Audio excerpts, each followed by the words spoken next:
I just bought a Leica SL2 to go along and complement my Leica SL2-S, and today we're going to talk about how I set that up. The first thing that I do whenever I get a new camera is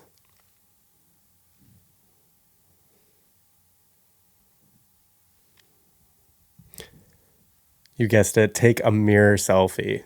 Hi, my name's Lucas. I'm a photographer and filmmaker based out of West Michigan.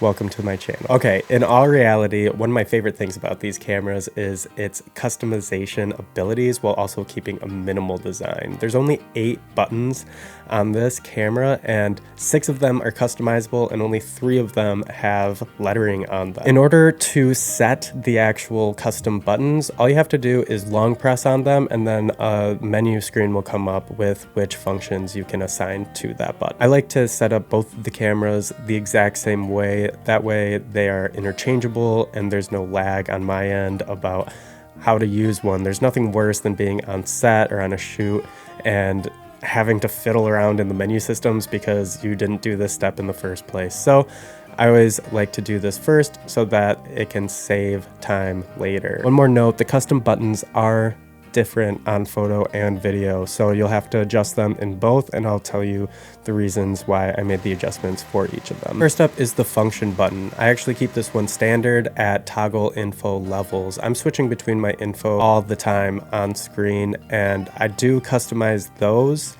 but I'll talk about that in a little bit. Next is the EVF button, or what I'm calling the EVF button. It's the button right next to the EVF. For photos, I switch it to drive mode, and for video, I switch it to video format and resolution. Right out of the box, those are set to toggle between the LCD and EVF. I like to keep those on auto because I don't really switch between them very often, and I like to just have it there, and I don't need to really hard set one of them. It doesn't make a whole lot of sense for me to have an entire custom button that is set to something that I never use. On the contrary, I'm constantly switching between drive modes, and it's really nice to be able to quickly switch between video formats and resolution. It's just been super helpful and it's just right there. Okay, now for the top buttons. These ones I actually keep standard. So the left button toggles between photo and video mode, and the right button is ISO.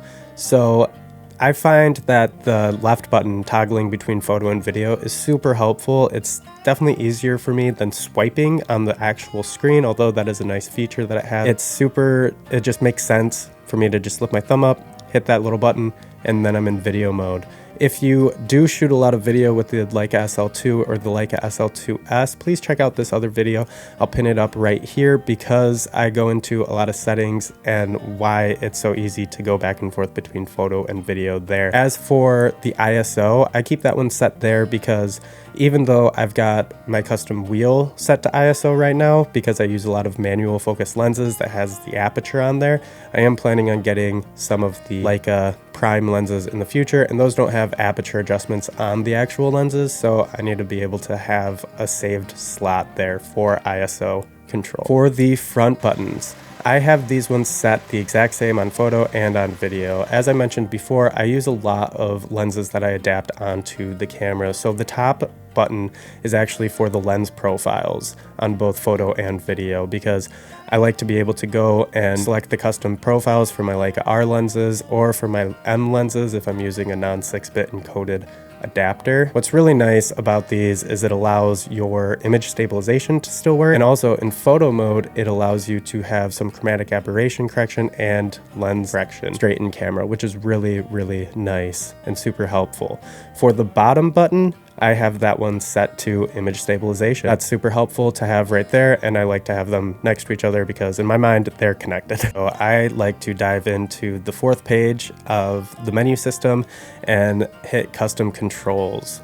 First of all, the joystick. This one's going to be super important. Under joystick, I switched the MF mode to AF or autofocus singular. There isn't an option to set up back button focusing on these cameras. If you're using an autofocus lens, you need to switch it into manual focus mode and then that joystick, if you press it, it becomes the back button focus. That's super helpful for me. I really enjoy using it that way. Then if you're not using an autofocus lens and you're using a manual focus lens, the joystick button defaults to zoom, which is super helpful when getting critical focus with your images. I don't touch the function buttons or edit my favorites. I like to keep the camera as minimal as possible, so anything that I access regularly is on that first page of the menu system, or I've created a custom button for, so I don't need to touch any of these. Wheel assignments with an autofocus lens. For manual mode, I have the thumb wheel set to ISO and the front wheel, which I would more consider to be the top wheel, but there's not an actual front wheel where your middle finger could adjust things, which would be super helpful maybe in a future version of this camera. But for that front or top wheel, I have that set to shutter speed. That's a pretty traditional spot on Leicas to have the shutter speed, so I like to keep that there. Really don't use the other modes super often. Wheel adjustments with a manual focus lens. I find myself in this situation the most because I'm adapting lenses. Manual is the one that I am on almost all the time, and it's set exactly the same as for an autofocus lens. That's because I'm almost always in manual mode, and I like to have everything exactly the same no matter which lens type I have on the front of the camera. Wheel is set to ISO and the top wheel is set to shutter speed. Then the last thing that I adjust in here is the wheel directions. I have them both set to stop down to the right. That's just how my brain works. Okay, next up, this one is probably the easiest to overlook, and that is the info levels. So you can adjust what information is shown on your camera screen at all times. And so for me, I like to have that set from lowest amount to the most amount, so that when I press that function button and toggle those info levels, then I can adjust how much stuff is there and I know exactly where I'm at. So for the first info profile, this is my clean shot. There is nothing displayed and all I see is the image. For info profile 2, I'll add in the info bars on the top and bottom and the focus peaking. I do a lot of manual focusing, and that's always important to me to be able to nail my focus in camera. Info profile 3, I still have the info bars. I've got a 3x3 grid. I have the zebras at 253. I don't know what that means, but it works.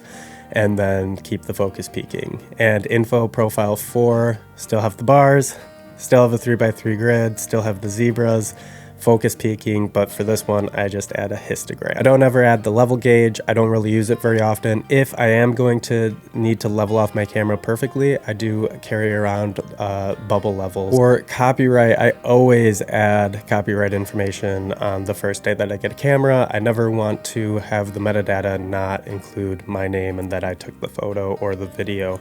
So for this, I go into the last page of the menu system, go to camera information, copyright information, and then I always just put copyright year Lucas van der Linde.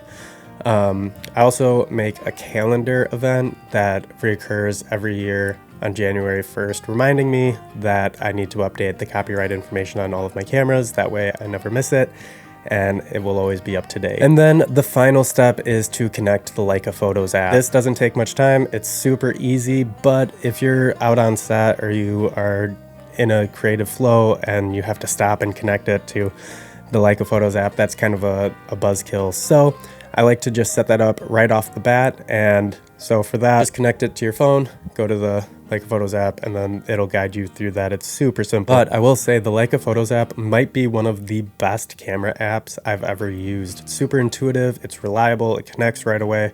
And I do all of my camera scanning on that app, and it's great. I mean, most camera apps I feel like are just really bad. This is not one of them. It is a solid app. So the camera is now set up and ready for daily use. If you're still here and you found this video useful, please like and subscribe. It really does make a big difference. Also, if you just picked up a Leica SL2 or an SL2-S, check out this video where I go more in depth about its video functions, and I think you'll find it really useful.